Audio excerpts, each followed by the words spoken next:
반갑습니다. 와니의 좌충우돌입니다. 인간공학기사 실기 기출문제 유형 24년도 1회차 분을 간단하게 풀어볼 건데요.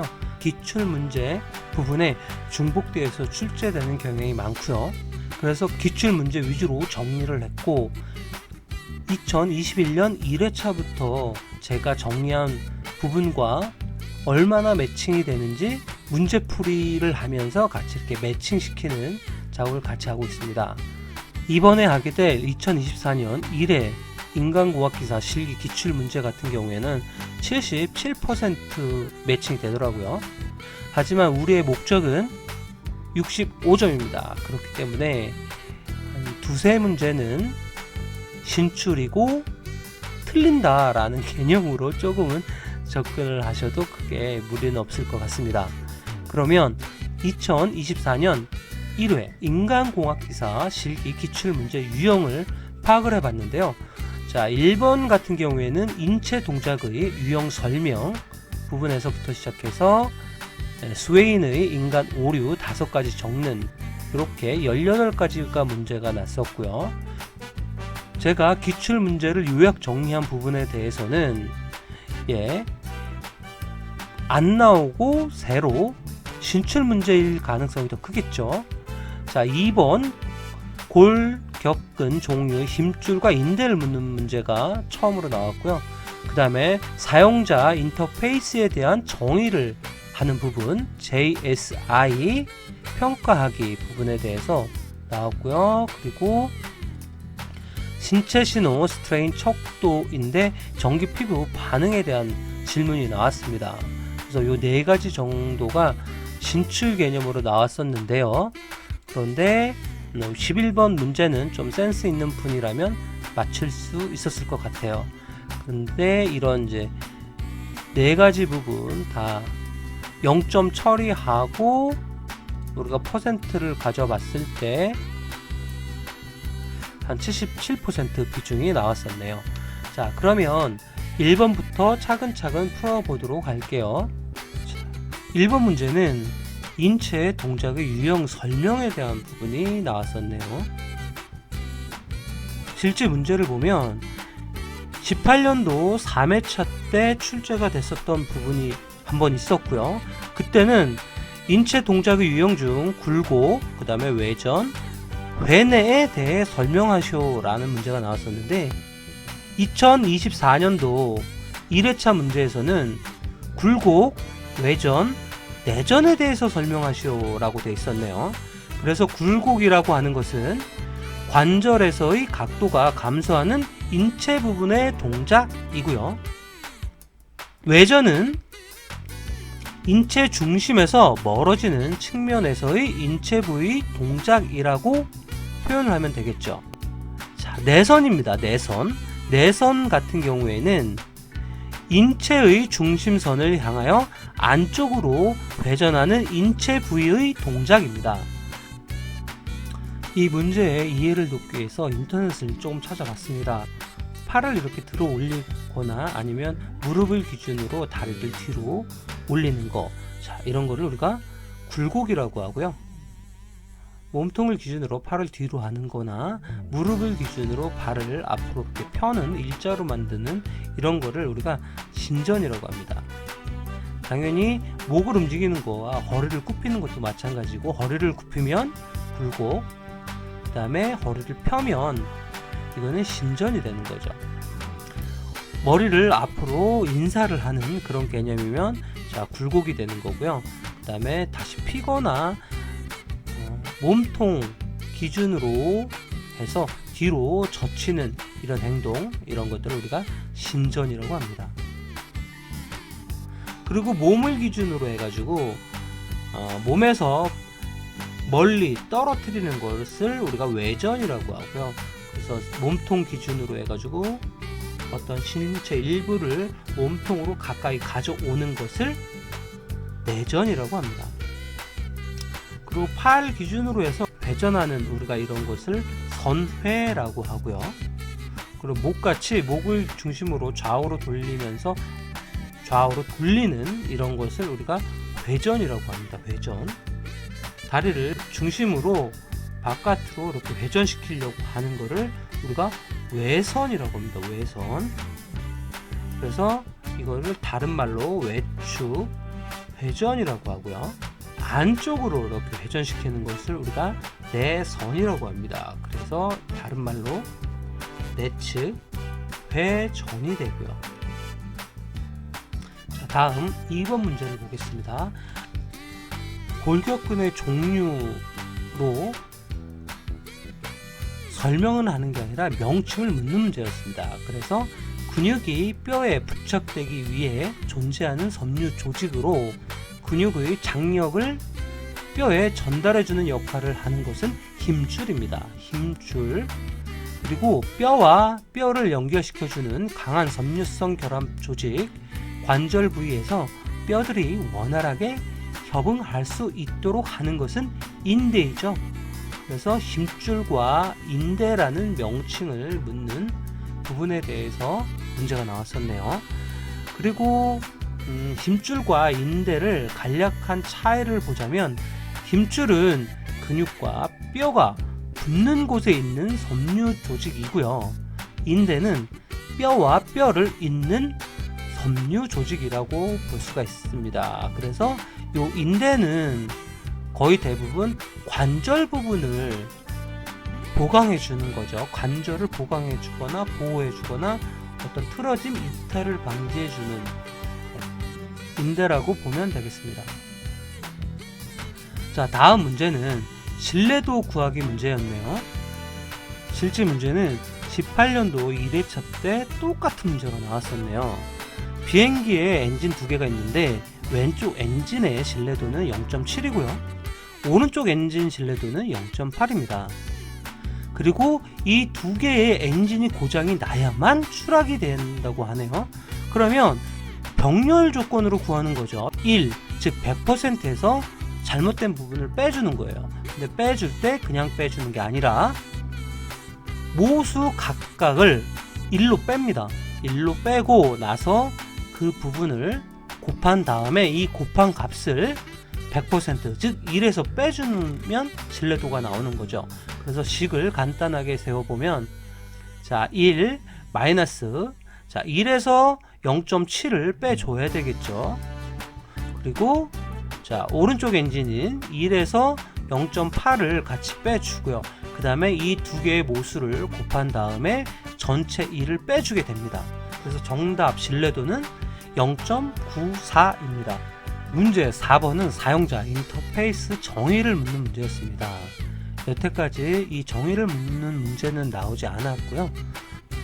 당연히 이론에서도 나오지 않았습니다. 이론에 차라리 나와 있으면 정의하기가 편해요.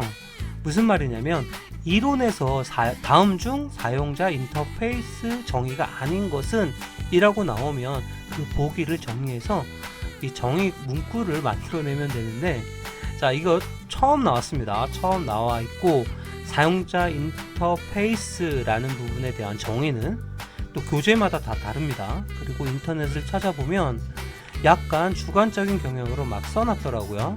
그래서 나름대로 제가 그것들을 취합을 해서 정의를 내려봤습니다.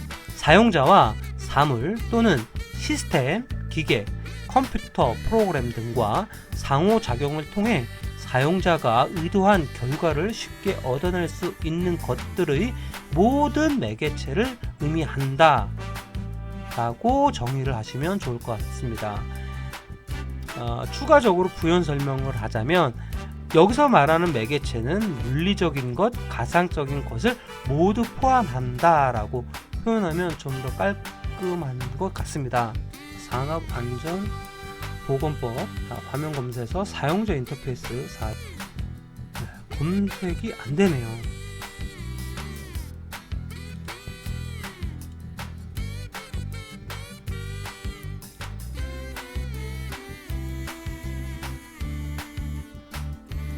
모바일 전자정보 사용자 인터페이스. 자, 이건 모바일에 대한 사용자 인터페이스. 네, 여기에는 사용자 인터페이스란 해서 모바일 서비스 사용자, 역시 모바일에 관련된 폭에 한해서 사용자 인터페이스 정의가 있는 부분이네요. 조금 아쉬운 부분이 이런 거예요. 인터페이스 이렇게 처음 나왔어요. 처음 나왔는데 제가 못 찾은 거일 수도 있지만 어떤 기준이라든가 표준이라든가 아까 봤던 법령이라든가 이런 부분에 사용자 인터페이스의 정의가 없어요. 그리고 뜬금없이 사용자 인터페이스 정의를 묻습니다. 자, 우리가 과연 사용자 인터페이스를 어떻게 정의를 하는 게 맞을까요? 사용자 인터페이스를 우리가 지식 백과에서도 자, 이렇게 뭐 너와 나 혹은 컴퓨터사에서 서로 의사소통하는 방법이라 할 수 있어요 나오고, 백과 한국어에서는 사용자 인터페이스 또는 유저 인터페이스라고 하고, 뭐 시스템, 기계, 컴퓨터 등에 사용하는 의사소통할 수 있도록 일시적 또는 영구적 접근 목적으로 만들어진 물리적, 가상적 매개체를 뜻한다라고 나옵니다. 그리고 나무 워키라는 부분에서는 일반적으로 작은 도구를 사용에 대한 것부터 큰 기계 시스템의 처리를 하는 것까지 다양한 개념을 포괄한다 라고 또 되어 있어요.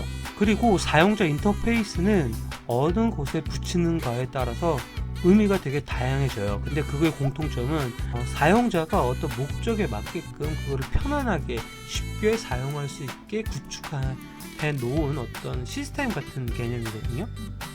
그래서 인간공학에서의 사용자 인터페이스, 즉 사람을 위주로 사용자 인터페이스에 대한 정의를 하라는 의미인데, 그게 너무 포괄적이라는 거죠. 이런 문제는 조금 난해한 문제가 아닐까? 그러니까 문제 자체에 문제가 있는 것이 아닐까. 당연히 어떤 법령이나 어떤 기준이나 어떤 표준에 사용자 인터페이스라는 것을 우리가 정의된 게 딱 구체화되어 있다라고 하면 그게 정답이고 그것을 쓰면 되는 건데, 이건 너무 포괄적인 의미를 가지고 있기 때문에 과연 어떻게 채점이 이루어질지는 두고 봐야 될 것 같습니다. 그리고 이 또한 보는 사람 시각 또는 우리가 말하는 뭐 교수님들, 뭐 전문가 이런 분들의 약간 주관적인 부분에 대한 정의가 이루어질 거고, 그게 또 인간공학 기사 교재로 나오겠죠. 그러면 어쩔 수 없이 우리도 그거에 맞춰서 외울 수밖에 없는데 분명히 교재마다 정의가 또 다를 거예요. 그래서 이런 부분의 문제는 좀 옳지 않다라는 개인적인 생각을 해봅니다. 5번 문제는 인체 측정 방법의 구분에 대해서 묻는 문제였네요. 20년 1회차에 나왔던 똑같은 문제입니다. 인체 측정의 방법 중 구조, 기능적, 인체 치수 구분하여 표의 빈칸을 채우시오 라고 되어 있습니다. 그래서 인체 측정을 했을 때 신장 부분에서는 구조적 인체 치수를 측정해야 되겠죠.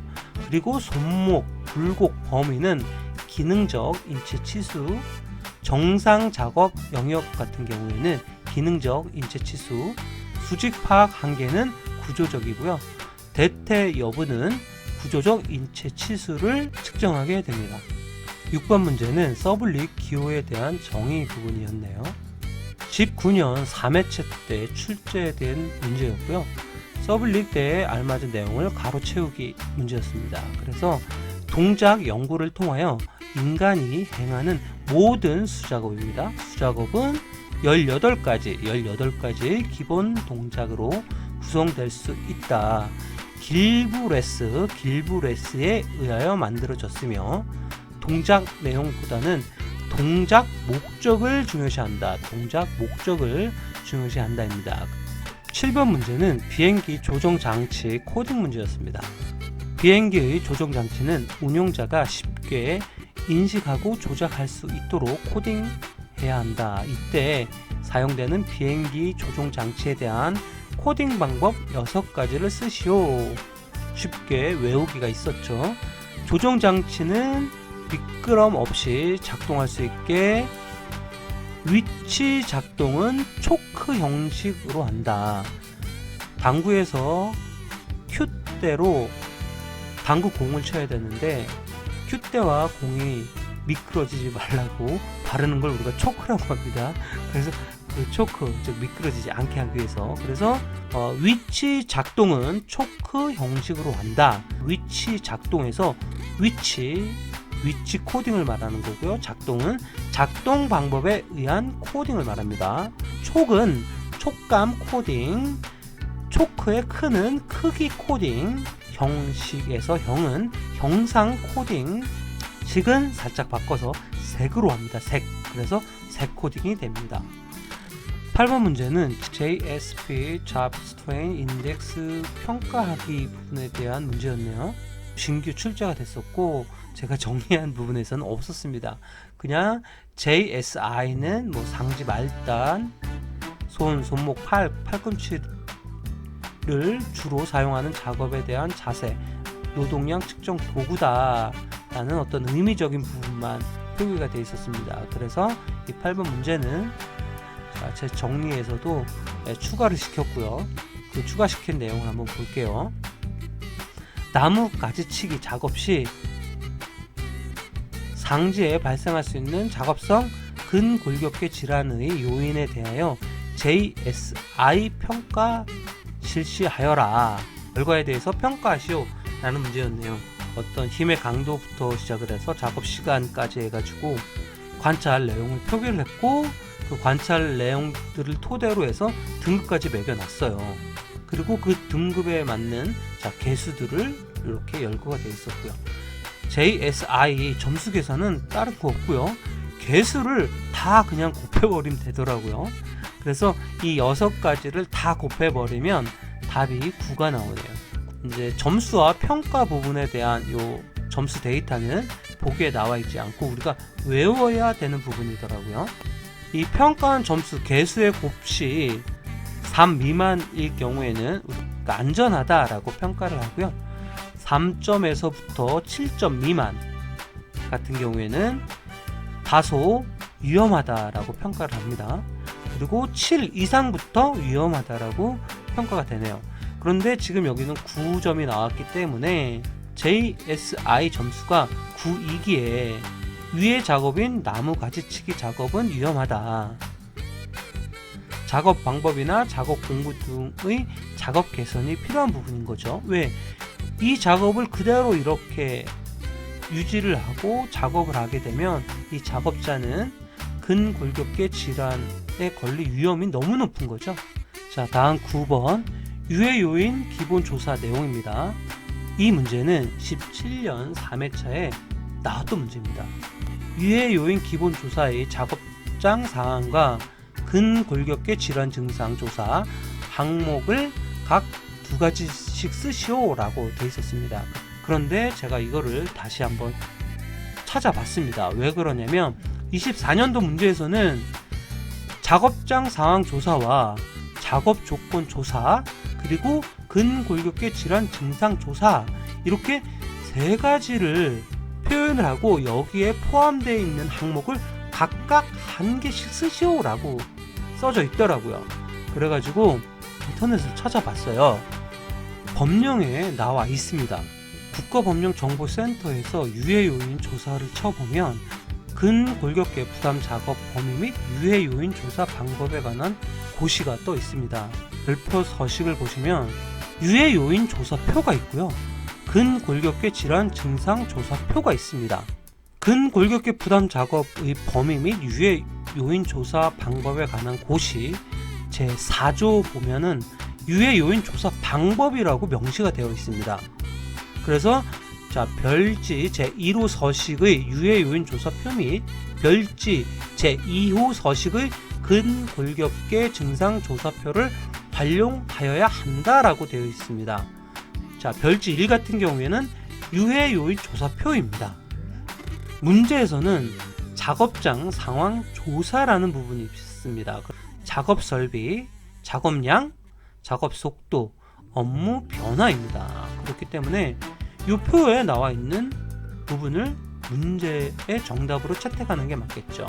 작업 조건 조사는 자, 1단계, 2단계, 3단계로 나눠져 있습니다. 그래서 1단계에서는 작업별 주요 내용을 조사를 해야 되고요. 2단계에서는 작업별 작업 부하 및 작업 빈도를 체크해 줘야 됩니다. 3단계에서는 유해 요인 평가를 해줘야 됩니다. 이 작업의 유해 요인이 뭐고 발생 원인이 뭐냐. 유해 요인으로는 부담 작업 11가지가 있었습니다. 그래서 부담 작업을 보시면 자, 이렇게 근골격계 부담 작업의 종류 그래서 11호까지 있죠. 자, 별지 2 같은 경우에는 근골격계 질환 증상 조사표라는 게 있습니다. 직접 기입을 하게 되는데, 자, 현재 하고 있는 직업, 그 다음에 근무 시간이 어떻게 되는지, 그리고 현 작업을 하기 전에 했던, 즉 직업의 어떤 이력에 관련된 부분을 조사하는 부분인 거고요. 자, 규칙적인 여가 및 취미 활동을 하고 있느냐 없느냐, 귀하는 하루 평균 가사노동을 하느냐 안 하느냐, 질병에 대한 이력이죠. 어떤 사고 이력이 어땠는지, 있었는지 없었는지 유무, 그 다음에 현재 육체적인 부담 정도가 어느 정도 되는가 라는 부분을 조사하게 되는 거고요. 그리고 세부적으로 디테일하게 목, 어깨, 팔꿈치, 손목, 손가락, 허리, 다리, 발 등에 대해서 조사를 해야 되는 거죠. 다시 문제로 돌아와 볼게요.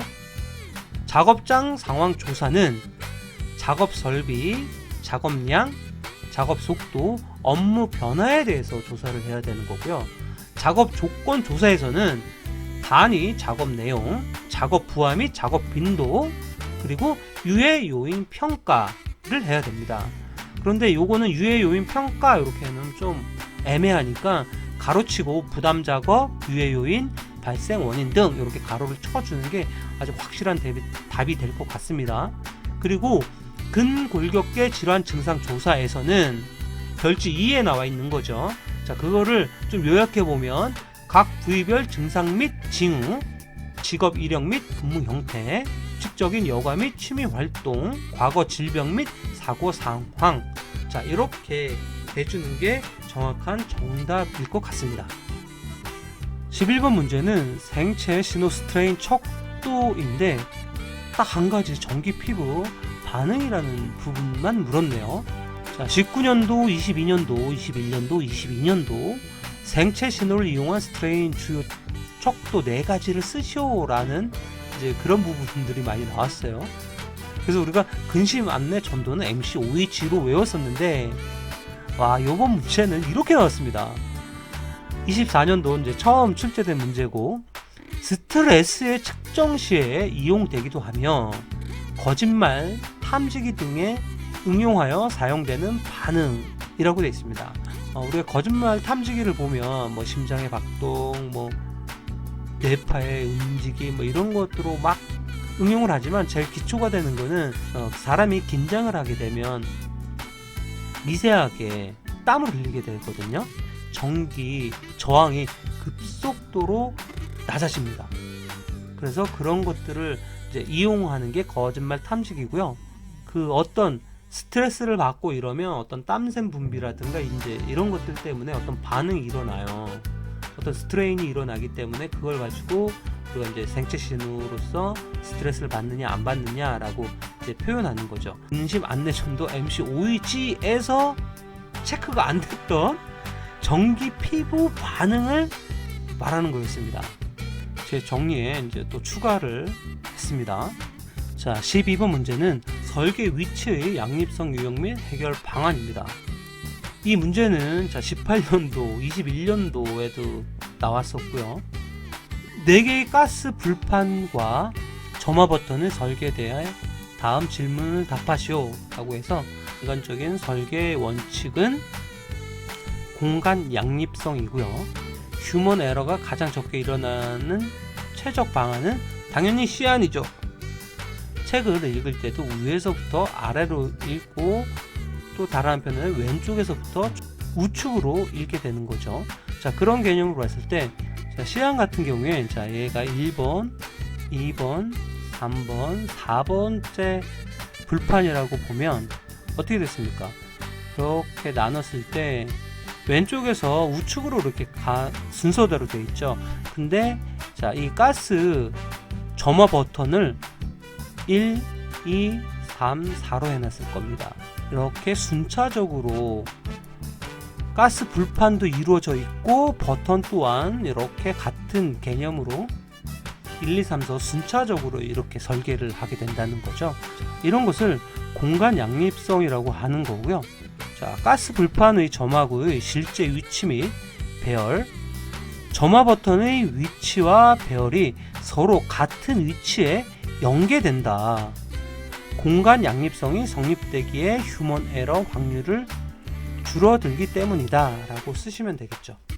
자, 13번 문제는 인체 측정 자료로 5% 테일과 95% 테일 값을 구하는 거네요. 몸무게 50kg, 표준 편차가 4일 때 몸무게 5% 테일과 95% 테일 값을 구하시오 라고 되어 있습니다.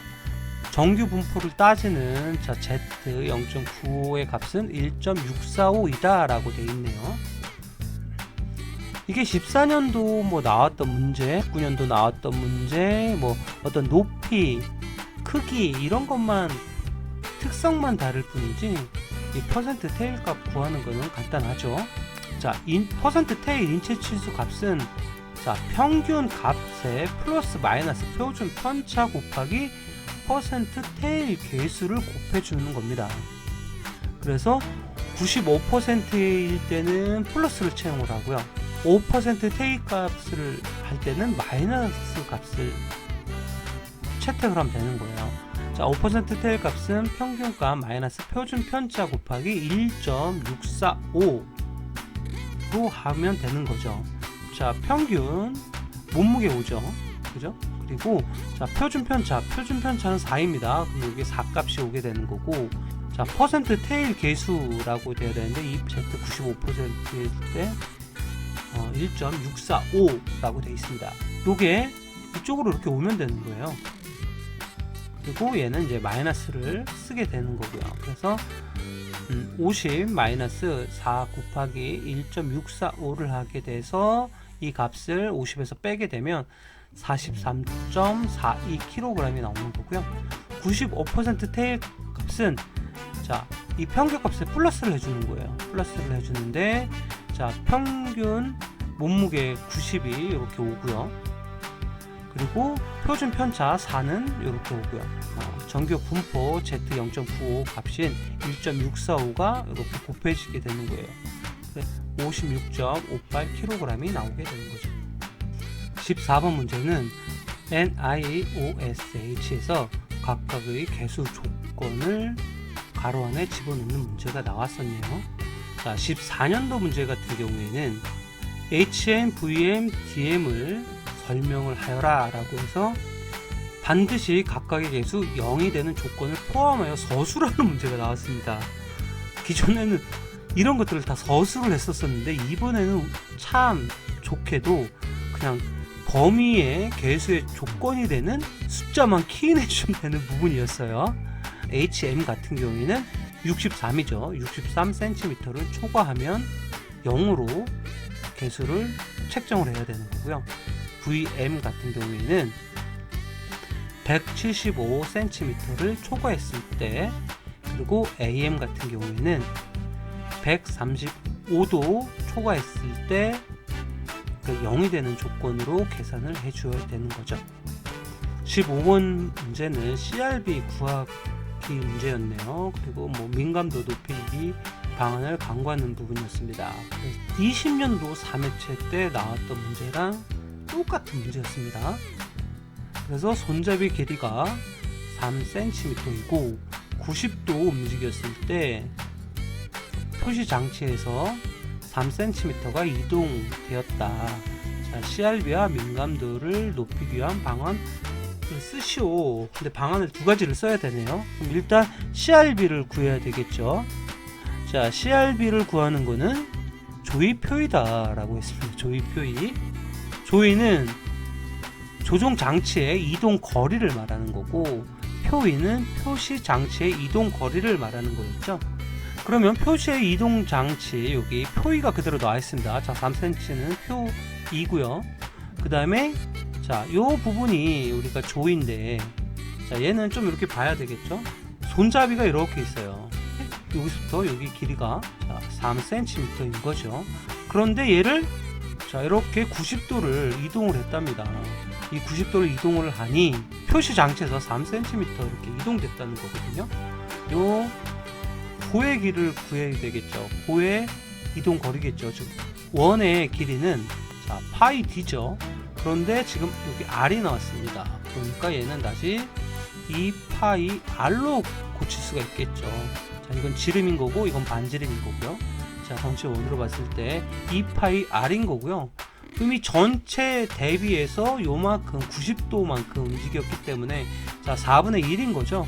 그래서 우리가 쉽게 4분의 1로 할 수 있는데 굳이 공식을 넣다라고 하면 360도에서 90도 이동했기 때문에 자 이거를 2 파이 r로 하면 요 자체가 조종장치의 이동 거리가 되는 거죠. 이렇게 그죠? 자, 그렇기 때문에 이걸 그대로 이렇게 키인해 주면 돼요. 그래서 자 조이는 360도분의 90도 하고 나서 곱하기 원의 전체의 둘레 2 곱하기 파이를 해주시고요. r의 값인 3을 키인해 준다는 거죠. 요 3을 이렇게 집어넣어 주면 되는 거고 이거를 뭘로 나눠야 된다? 표 2로 나눠야 된다. 표 2는 표시 이동 거리니까 3cm 센티미터니까 우리가 단위는 그렇게 똑같기 때문에 신경을 안 써줘도 되는 거죠. 그렇게 되면 CRB가 1.57이 나오네요. 자, 민감도를 높이는 겁니다. 민감도를 높이기 위한 방법은 표시 장치의 이동 거리는 변하지 않고 조종 장치의 이동 거리를 작게 하는 부분이고요. 또 만약에 조종 장치 이동 거리를 변화하지 않는다는 조건이라면 표시 장치의 이동 거리를 크게 한다라고 하면 되겠죠. 이 민감도를 높인다는 것은 다른 말로 얘기하면 자 CRB를 낮게 한다는 겁니다. 즉 민감도를 높이는 방법은 CRB를 낮춘다는 거예요. 즉 반대 개념이라는 거죠. CRB 값을 낮게 하기 위해서는 어떻게 하면 됩니까? 조이 값을 작게 하거나 분모인 표의 값을 높게 하면 되겠죠. 그러면 CRB 값 자체가 낮아지겠죠. 자, 요거는 확실히 이해하고 정립해 주시기 바라겠습니다. 자, 16번 문제 작업 공간의 정상 작업 영역, 최대 작업 영역에 대해서 설명을 하시오. 자, 이거는 그냥 인간공학 기사 시험을 치면 이거는 거의 100% 나온다고 보시면 돼요. 그래서 19년도, 18년도, 20년도, 16년도에 2번, 또 18년도 1회차, 22년도 1회차, 21년도 1회차, 21년도 3회차, 24년도 1회차 때 이렇게 많이 나왔습니다. 그렇기 때문에 이건 무조건 외워야 되는 거죠. 자, 정상 작업 영역은 이렇게 되는 겁니다. 그래서 이렇게 되는 거죠. 여기 정상 작업 영역은 즉 상완. 자, 이게 상완입니다. 상완을 자연스럽게 수직으로 늘린 채 전환만으로 편하게 뻗어 파악할 수 있는 구역입니다. 그래서 수치적으로 보면 34에서 45cm 정도를 말하는 거고요. 자, 최대 영역 같은 경우에는 전환과 상완을 곧게 펴서 파악할 수 있는 구역 55에서 65cm이다. 자, 17번 문제는 정미시간 단답형입니다. 17년도에는 정미시간에 대하여 설명하시오. 정상시간이라고도 하며 매회 또는 일정한 간격으로 주기적으로 발생하는 작업 요소의 수행시간이다. 정미시간을 구하는 값은 관측시간의 대표값 곱하기 레이팅 개수로 구한다. 자, 이렇게 서술형으로 써야 되는 문제였어요. 그런데 24년도 1회차에서는 단답식으로 나왔습니다. 답은 정미시간. 자, 18번 마지막 문제는 스웨인의 인간 오류 휴먼 에러 5가지를 쓰시오라는 문제였습니다. 이 문제는 19년도, 23년도 2번이나 거쳐 나왔습니다. 그리고 24년도에서는 인간 오류 5가지라고 나와 있습니다. 시작순 누락불이다. 그래서 시간 오류, 자기 오류, 순서 오류, 누락 오류, 불필요한 행동 오류라고 보시면 되겠습니다. 산업 안전 관련 자격증으로 봤을 때 현재 인간공학 기사 같은 경우가 제일 쉽게 취득할 수 있는 기사 자격증이라고 봅니다. 그래서 제가 인간공학 필기 정리와 인간공학 실기 정리를 해서 영상으로 어느 정도 제작을 했고 이 문제만 있는 파일을 제가 여러분들한테 공유해 드리고 있는데요. 인간공학 기사 같은 경우에는 그냥 인터넷 자료 또는 제 자료만 이용을 해도 충분히 취득할 수 있는 자격증입니다. 굳이 학원이라든가 교재라든가 이런 것들을 구매를 해서 돈을 들이지 마시고 인터넷에 있는 자료들만 이용을 해도 쉽게 취득할 수 있습니다. 그리고 또한 이제 어떤 외우는 거나 문제 스타일 유형 자체가 기사 자격증 대비 내용들이 쉽습니다. 여러분의 노력하는 시간만 투자를 하면 쉽게 취득할 수 있을 거란 생각을 해봅니다. 원희의 자충우돌 자격증이었습니다.